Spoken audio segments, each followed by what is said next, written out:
அஜ்ஞானினா மயா தோஷான் அசேஷான் விஹிதான் ஹரே க்ஷமஸ்வத்வம் க்ஷமஸ்வத்வம் சேஷசைல சிகாமணே.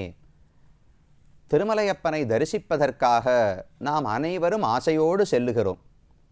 போகும்பொழுது நமக்கு வேண்டிய எத்தனையோ பொருட்கள், இந்த உலக இன்பங்களை பகவானிடத்திலே பிரார்த்தித்து விடுகிறோம். அதோடு நிற்காமல் பகவானிடத்தில் இதையும் பிரார்த்திக்க வேண்டுமாம். அஜ்ஞானினா மயா, நான் அறிவிலியாக இருக்கிறேன், எனக்கு எது நன்மை என்று எனக்கே தெரியாது. உடலுக்கு நன்மை அளிக்கக்கூடிய பொருள்களை ஆத்மாவுக்கு நன்மை அளிப்பவை என்று தவறாக நினைத்து கொள்ளுகிறேன். அதனால் நான் அறிவில்லாதவன்.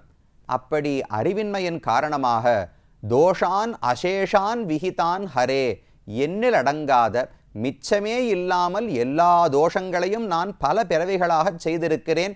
இந்த பிறவியிலும் இந்த தருணம் வரை செய்து கொண்டுதான் இருக்கிறேன். அப்படிப்பட்ட என்னுடைய தோஷங்களை க்ஷமஸ்வத்வம் க்ஷமஸ்வத்வம், நீதான் பொறுத்தருள வேண்டும், நீதான் பொறுக்க வேண்டும் என்று பகவானிடத்தில் திரும்ப திரும்ப பிரார்த்திக்க வேண்டும். நாம் கேட்டால் அவர் மன்னித்து விடுவாரா?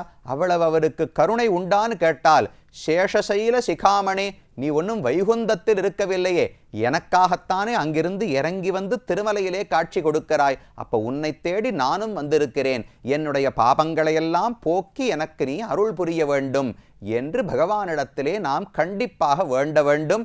இதுதான் திருமலையப்பனிடத்தில் வைக்க வேண்டிய உண்மையான வேண்டுதல். இதை நாம் பிரார்த்தித்து விட்டோம் என்றால், எனக்கு பணம் காசு வேணுமோ, வீடு வாசல் வேண்டுமோ, கல்யாணமோ, குழந்தையோ, என்ன நடக்க வேண்டுமோ அது அனைத்தையும் பகவான் பார்த்து கொள்ளப் போகிறார். ஒரு தந்தையினிடத்திலே போய் நீ எனக்கு சட்டை வாங்கி கொடுன்னு கேட்க வேண்டிய தேவை கிடையாது. நீ எனக்கு புஸ்தகம் வாங்கி கொடுன்னு கேட்க வேண்டிய தேவை கிடையாது. நான் செய்த தவறுக்கு என்னை மன்னித்து விடு என்று குழந்தை பிரார்த்தித்தால், தகப்பனார் தன்னுடைய அன்பால என்னென்ன பொருள் வாங்கி கொடுக்கணுமோ அந்தந்த காலத்தில் கொடுத்து விடுவார். குழந்தை தவறான பாதையில் போனதுனால நிறுத்தி வைத்திருந்தார். குழந்தை மன்னிப்பு கேட்டுவிட்டால் அனைத்தையும் தானே அன்போடு செய்துவிடப் போகிறார். அப்ப நாம் பிரார்த்திக்க வேண்டியது உலகப் பொருட்களை அல்ல, செய்த தவறுகளுக்கு மன்னித்து விடு என்று கருணை பொறுமையைத்தான் பகவானிடத்திலே க்ஷாமணத்தை பிரார்த்திக்க வேண்டும். அதைத்தான் இந்த ஸ்லோகம் தெரிவிக்கிறது. அந்த ஸ்ரீனிவாச பெருமான், மூலவர், உற்சவர் அவர்கள் அனைவரையும் நாம் தரிசித்து கொண்டோம். தற்போது இந்த கோவிலினுடைய ஒரு தினப்படி காரியக்கிரமம் எப்படி உள்ளது என்று சுருக்கமாக தெரிவிக்கிறேன். பகவான் ராத்திரி 1-1:30 மணிக்கு சயனத்தை ஸ்வீகரித்து கொண்டு தூங்க போகிறார். மறுபடியும் 2:30 மணிக்கெல்லாம் கதவு போட்டு சாவியை போட்டு திறந்து விடுகிறோம். விஸ்வரூப தரிசனம் 2:30 மணிக்கெல்லாம் நடந்து விடுகிறது. அது முடிந்த உடனடியாக ராத்திரியெல்லாம் இந்த 1 மணி நேரம் மூடுகிறோமே, அதுக்குள்ள ஒரு பெரிய காரியம் இருக்கு. ஆழ்வார்கள் பாடும்பொழுதும் சரி, வேதத்திலும் சரி, இந்த திருவேங்கடமுடையானுக்கு மன்னவர்கள் மட்டும் அல்ல, பிரம்மா முதலானவர்களெல்லாம் இறங்கி வந்து ஆராதனம் செய்கிறார்கள் என்று சொல்லப்பட்டுள்ளது. அப்ப நாம 1 மணி நேரம் கோவிலை மூடுறோம் பாருங்க, அப்பவும் பகவான் தூங்க போவது கிடையாது. அப்பதான் பிரம்மா இறங்கி வருவார். அவர் காத்துன்னு இருப்பார். நாம பூட்டிட்டு வெளியில வந்ததுக்கு அப்புறம் தான் பிரம்மா உள்ளே போய் பகவானுக்கு ராத்திரி திருவாராதனம் பண்ணணும். அவர் வெளியில வந்ததுக்கு அப்புறம் தான் நாம மறுபடியும் 2:30 மணிக்கு உள்ள போய் பகவானை எழுப்புகிறோம். 2:30 மணிக்கு விஸ்வரூபம் சுப்பிரபாதத்தோடு தொடங்குகிறது. உத்திஷ்டோத்திஷ்ட கோவிந்த, உத்திஷ்ட கருடத்வஜ, உத்திஷ்ட கமலாகாந்த, திரைலோக்கியம் மங்களம் குரு.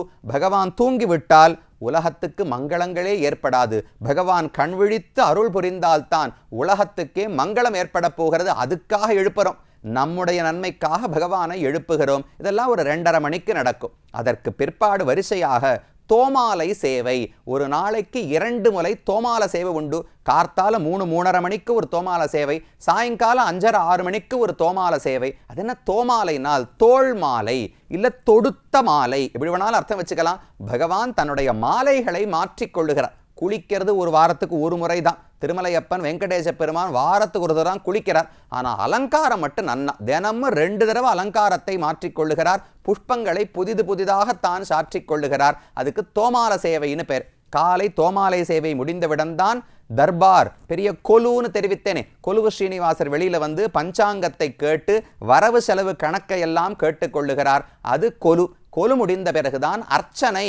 பகவானுடைய 1008 திருநாமங்களை சொல்லி பெரியோர்கள் அர்ச்சனை செய்கிறார்கள். அதெல்லாம் நாம திருவேங்கடத்துக்கு போனாலே நீங்க எந்த மூலையில வேணாலும் இருக்கலாம். சுப்பிரபாதம் நடக்க ஆரம்பிச்சா ஸ்பீக்கர்ல சுப்பிரபாதம் கேட்க ஆரம்பிச்சிடும். உள்ளுக்குள்ள பகவானை எழுப்புகிறார்கள், கொலு நடக்கிறது, சஹஸ்ரநாம அர்ச்சனை நடக்கிறது என்று அதற்கு வெளியிலிருந்தே நாம் தெரிந்து கொள்ளலாம். அர்ச்சனை முடிந்த பிறகுதான் முதல் பெல், ஃபர்ஸ்ட் பெல்லுன்னு சொல்லுவார்கள். பெல் அடிக்கிறதுனா உடனே சாப்பாடு கொண்டு வரணும். யாருக்கு? பெருமானுக்கு கண்டருளப் பண்ண வேண்டிய நைவேத்தியங்கள் அனைத்தையும் அப்பதான் பக்தர்கள் அடுக்குவார்கள். சயன மண்டபம்னு தெரிவித்தேனே, அதை முழுக்க சுத்தம் பண்ணி அங்கு கங்காளமா சக்கரை பொங்கல், புளியோதரை, கதம்பம், பொங்கல், என்னென்ன இருக்கிற தோசை, வடை அனைத்தையும் கொண்டு பகவானுக்கு முன் வைத்து வெளியில கதவுகள், பங்கார வாகிலி கதவுகளை அடைத்து விடுவார்கள். உள்ளுக்குள்ள அர்ச்சக சுவாமிகள் பகவானுக்கு நைவேத்தியம் செய்வார்கள். அது முடிந்து பிரசாதம் வெளியே எடுத்துக்கொண்டு போன பிறகுதான் சாற்றுமறை நடக்கிறது.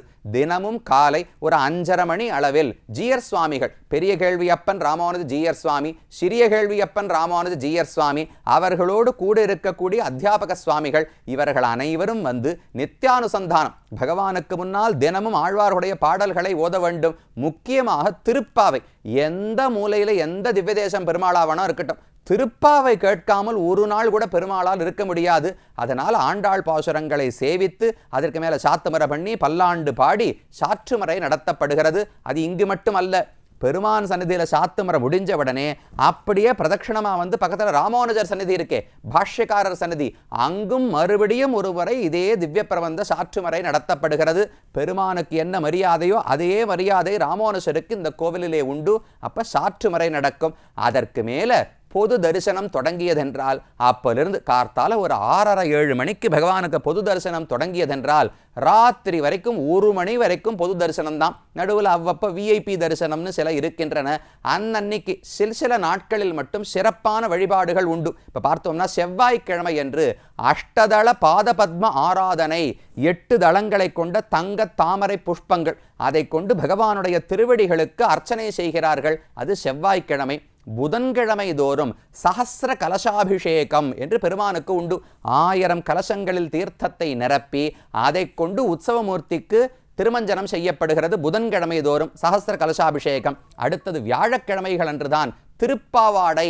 பெருமானுக்கு முன்னால பெரிய மலைமலையாக பிரசாதங்களை அடுக்கி அத்தனையும், இனிகோ ஒரு நாள் கோவர்தனத்தை இந்த பெருமாள் தானே தூக்கினார். குன்றமேந்தி குளிர்மழை காத்தவன் சிறுவேங்கட மாமலை சென்று சேர்ன்னு ஆழ்வார் பாடுகிறார். அந்த கோவர்தனத்தை விழுங்கும்போது தானே கோவர்தனமாக இருந்து அத்தனை உணவையும் கண்ணன் விழுங்கினான் அல்லவா.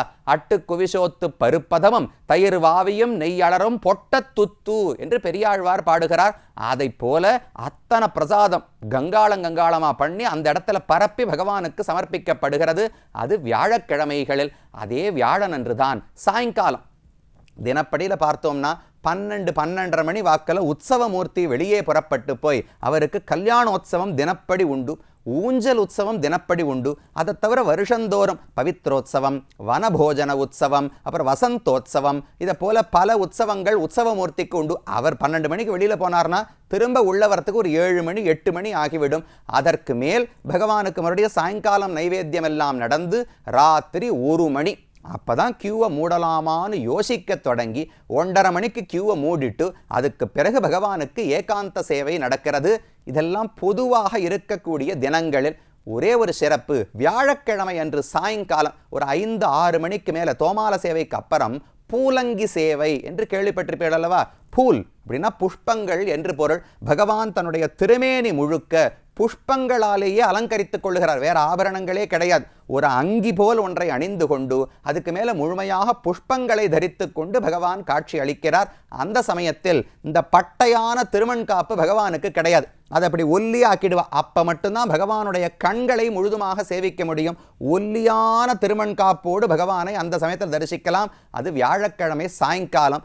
வெள்ளிக்கிழமை காலை சுப்பிரபாதம், அர்ச்சனை இதெல்லாம் உள்ளுக்குள்ளேயே நடந்துவிடும். பகவானுக்கு அப்போதுதான் திருமஞ்சனம், அதாவது அபிஷேகம் நடத்தப்படுகிறது. ஒரு 3-3:30 மணிக்கு தொடங்கி 5 மணிக்குள்ளே பகவானுக்கு அபிஷேகம். அனைத்து ஆபரணங்களையும் களைந்து ஒரு வஸ்திரத்தோடு திருமார்பலப்பர் மகாலட்சுமி தாயாரை கூட களைந்து விடுவார்கள்.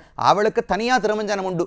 தாயாருக்கு தனி திருமஞ்சனம், பெருமான் மூலவருக்கு தனி திருமஞ்சனம். அதை செய்து மறுபடியும் எல்லாத்தையும் சாத்தி கொண்டு அதற்கு பிறகு சாத்துமறை நடத்தப்படுகிறது. அதே 6-6:30 மணிக்குள்ளே. இது வெள்ளிக்கிழமை மட்டும் இருக்கக்கூடிய சிறப்பு. எல்லாத்தையும் நாம் சேவிக்கலாம். அதற்கான டிக்கெட் என்னவோ வாங்கிக்கணும். போனால் பொது தரிசனத்தில் சேவித்தாலும் அதே ஸ்ரீனிவாச பெருமான் தான். சுவாமி இல்லை விஐபியில் போனால் நன்னா சேவிக்கலாமாம். ஏன்னா அந்த கோவிலில் மட்டும் ஒரு நேர்மை பகவானுக்கு உண்டு. நீ என்ன விஐபி டிக்கெட்டு வாங்கிட்டியோ, 100 ரூபாயோ 500 ரூபாயோ 10,000 ரூபாயோ, எவ்வளவு சீக்கிரமாக பகவானுக்கு அருகிலே வரலாம் என்பதில் தான் வேறுபாடு உண்டு. வந்த பிறகு எவ்வளவு நாடி நிற்கலாம் என்பதில் வேறுபாடே கிடையாது. பொது தரிசனத்தில் வந்தாலும் 10 வினாடி தான், விஐபியாக ஒருத்தர் வந்தாலும் 10 வினாடி தான். அதுக்குள்ளே அந்த பெருமானை எவ்வளவு பருக முடியுமோ. ஆழ்வார் ஒரு எடுத்துக்காட்டு சொன்னார். தீர இரும்புண்ட நீரது போல என் ஆறுயிரை ஆரப்பருக எனக்கு ஆறாவமுதானாயே என்று ஆழ்வார் ஒரு பாசத்தை நம்மாழ்வார் தெரிவிக்கிறார். எப்படி பகவானை நாம் உறிஞ்சிக்கணும்னால், ஒரு இரும்பு கட்டை இருக்குன்னு வச்சுக்கோங்க, அந்த இரும்பை நல்லா பழுக்க காய்ச்சிடுங்க, செவப்பாயிடுமா. அந்த செவப்பான இரும்பை எடுத்து தண்ணீருக்குள்ளே நுழைச்சா அப்படியே இருக்கிற தண்ணீரை எல்லாம் தான் உள்ள விழுங்கிடும், இழுத்து கொண்டு விடும். அதை போல ஆழ்வார் பகவானை விட்டு பிரிந்து பசியில கொதித்திருக்கிறாரா. அந்த திருவேங்கடமுடையான பார்த்த உடனே ஒரு க்ஷணத்துக்குள்ள தீர இரும்புண்ட நீரது போல, எப்படி தண்ணீரை பழுக்க காய்ச்சின இரும்பு இழுத்து கொள்ளுமோ அதை போல பகவானை பருகிவிட வேண்டும். இல்லாட்டா தள்ளி போ ஜருகண்டின்னு தள்ளி விட்டுடுவாளோ இல்லையோ. அந்த 10 வினாடிகளில் இந்த அழகு அனைத்தையும் நாம் சேவித்துக் கொள்ள வேண்டும். இப்படி பகவானுக்கு நாள்தோறும் எத்தனையோ உற்சவங்கள் உள்ளன. பரிணயோத்சவம், பத்மாவதி தாயாரோடு திருக்கல்யாண உற்சவம் நடக்கிறது. வசந்தோத்சவம், பவித்ரோத்சவம், வனபோஜன உற்சவம், அத்தியனோத்சவம், எல்லாவற்றுக்கும் மேலாக பிரம்மோத்சவம் புரட்டாசி மாதம் ஸ்ரவண நட்சத்திரத்தன்று முடியும்படிக்கு தீர்த்தவாரி நடக்கும்படிக்கு பகவானுக்கு அழகான பிரம்மோத்சவம் நடத்தப்படுகிறது. சில வருஷங்களில் ஒரு உற்சவம் வரும், சில வருஷங்களில் நவராத்திரியும் போதும் ஒரு உற்சவம், புரட்டாசி மாசத்திலும் ஒரு உற்சவம் என்று போனஸ். பக்தர்களுக்கெல்லாம் போனஸ் தானே. 2 முறை பகவானை தரிசிக்கக்கூடிய பாக்கியத்தையும் கொடுக்கிறார். ஒவ்வொரு நாளும் காலை ஒரு வாகனம், மாலை ஒரு வாகனம், பெத்த சேஷ வாகனம், சின்ன சேஷ வாகனம், ஹம்ச வாகனம், கல்பக விருட்சம், சர்வபூபாலன், கருட சேவை. 5வது நாள் சாயங்காலம் தான் பகவான் கருட சேவை கண்டருளுகிறார். 8வது நாள் அன்று காலை தான் தேர் உற்சவம், பெரிய ரதோத்சவம் நடக்கிறது. கடைசி நாள் காலை சக்கரஸ்நானம் நடந்து சாயங்காலம் திருச்சியிலே புறப்பாடு ஏற்பட்டு துவஜ அவரோகணம் நடக்கிறது. இது பிரம்மோத்சவத்தினுடைய சிறப்பு. லட்சக்கணக்கான எல்லா வசதிகளையும் டிடிடி நிர்வாகத்தவர்களும் செய்து கொடுக்கிறார்கள். பக்தர்களும் கூடி இருந்து பகவானை அனுபவித்து கழிக்கிறார்கள். அவருக்கு ரொம்ப நெருக்கமான பக்தர்கள் எல்லாம் உண்டு. கீழே தொண்டைமான் சக்கரவர்த்தி ஆகாசராஜனுடைய தம்பின்னு சொல்லியிருந்தேனே, அந்த தொண்டைமான் சக்கரவர்த்திக்கு இந்த பெருமானிடத்தில் மிகுந்த ஈடுபாடு உண்டு. பெருமானுக்கும் ரொம்ப அன்புக்கு பாத்திரமானவர். திருமங்கையாழ்வார் பாடுகிறார். துளங்கு நீழ்முடி அரசரதம் குறிசில் தொண்டை மன்னவன் திண்டிரல் ஒருவர்க்கு உளங்கொள் அன்பினோடு இன்னருள் சுரந்து அங்கொடு நாழிகை 7 நிருப்ப வளங்கொள் மந்திரம் மற்றவர்க்கு அருள் செய்தவாறு என்று திருமங்கையாழ்வார் பாசுரம். திருமந்திரம், அஷ்டாட்சர மந்திரம்னு கேள்விப்படுறோமோ இல்லையோ, அந்த திருமந்திரத்தை தொண்டைமான் சக்கரவர்த்திக்கு 7 முகூர்த்தங்களுக்குள்ளே ஸ்ரீனிவாச பெருமானே உபதேசம் பண்ணாராம். மந்திரத்தையும் சொல்லி மந்திரத்தினுடைய அர்த்தம் அர்ச்சாவதாரமாச்சேனா தொண்டைமான் இடத்துல அவ்வளவு ஆசை. அதனால மந்திரத்தை உபதேசம் பண்ணி தன் கையில் இருந்த சங்க சக்கரங்களையும் அவரிடத்துல கொடுத்து, இது உன்னை ரட்சிப்பதற்காக உன்னோடையே இருக்கட்டும், என் கைகளில் தேவை கிடையாது, நான் எப்படி வேணாலும் விரோதிகளை அழித்துக் கொள்வேன், இது உனக்கு காவலாக உன்னோடு இருக்கட்டும் என்று தொண்டைமான் சக்கரவர்த்தி கொடுத்தாராம். அவனும் பகவானிடத்துல மிகுந்த ஈடுபாடோடு பல கைங்கரியங்கள், இங்க இருக்கிற மண்டபங்கள், கோபுரங்கள், மதில்கள் அனைத்தையும் கட்டி இருக்கிறான். அதுல ஒரு கதை உண்டு. இந்த திருமலையிலே குறும்பருத்த நம்பி என்று ஒரு குயவன் இருந்தாராம். ராஜா தொண்டைமான் தங்கத்தால புஷ்பங்களை எல்லாம் பண்ணி பகவானுக்கு சமர்ப்பிக்க ஆசைப்பட்டான். பண்ணி கொண்டு போன சமயத்தில் பகவானுடைய திருவடிகளில் ஏற்கனவே மண் புஷ்பங்கள் இருந்தனவாம். இது யாரு, நான் சமர்ப்பிப்பதற்கு முன்னால் வேறு யாரோ சமர்ப்பித்தார்களே, யாரு என்று இவனுக்கு ஆசை. நேரம் அந்த மண் புஷ்பத்தை தேடிண்டே போனா யாரோ ஒரு குயவன், குறும்பருத்த நம்பின்னு அவருக்கு பெயர். தினமும் அவர் குயவன் தானே, பானைகள் பண்ணிட்டே இருப்பார். கடைசியில் அன்னைக்கு நாள் மிச்சம் என்ன மண் இருக்கோ அதில் ஒரு சின்ன புஷ்பம் பண்ணி மனசால அங்கிருந்தே ஸ்ரீனிவாச பெருமானுக்கு சமர்ப்பிப்பாராம். அதை பகவான் அவ்வளவு ஆதரத்தோடு, தொண்டைமான் கொடுத்த தங்க புஷ்பங்களை விட இந்த பக்தன் மண் புஷ்பத்தை பக்தியோடு சமர்ப்பித்தானே, அதை பகவான் ஏற்றுக்கொண்டு கொண்டாடினாராம். அப்படி தொண்டைமானோடும் பல பக்தர்களோடும் இந்த பெருமானுக்கு நெருக்கமான பரிமாற்றம் உண்டு. அதை இன்றளவும் பகவான் செய்து கொண்டு வருகிறார்.